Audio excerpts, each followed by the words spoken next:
Hello, আসসালামু আলাইকুম। সবাই কেমন আছেন? আশা করি ভালোই আছেন। তো আজকে আমি রান্না করছি লনা ইলিশ দিয়ে কচুর ডাল।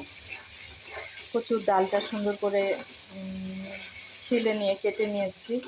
কিছুটা ছেলা হয় নাই, কারণ ছিলে নিলে এটা সিদ্ধ হতে দেরি হয়। তো পরে স্টিম করে নিয়েছি আমি, হালকা স্টিম করে নিয়েছি। এখন এখানে তেলের মধ্যে মশলা দিয়েছি।